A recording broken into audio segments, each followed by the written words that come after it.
નમસ્કાર મિત્રો, Gujarat division news પર સમાચાર મળી રહ્યા છે। દાહોદ કમલમ ખાતે ભાજપ એસસી મોરચાની જિલ્લા બેઠક યોજાઈ।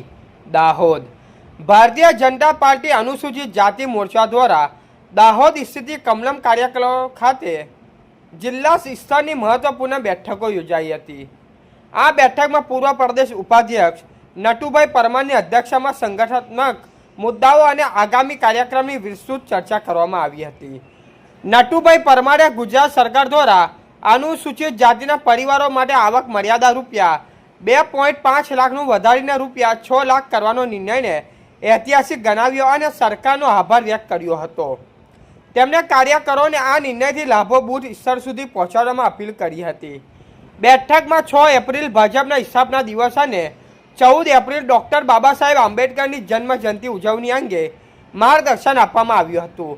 29 માર્ચથી 14 એપ્રિલ સુધી વિવિધ કાર્યક્રમો યોજવાની રૂપરેખા રજૂ થઈ હતી। આ પ્રસંગે મુકેશભાઈ લાંબા, રમેશભાઈ સોલંકી, સુરેશભાઈ ચૌહાણ, વિજયભાઈ પીઠિયા, મુકેશભાઈ ખાબુડા સહિત જિલ્લા અને તાલુકા સ્તરની અનેક પદાધિકારીઓ હાજર રહ્યા હતા। રિપોર્ટર મનુભાઈ વનકર।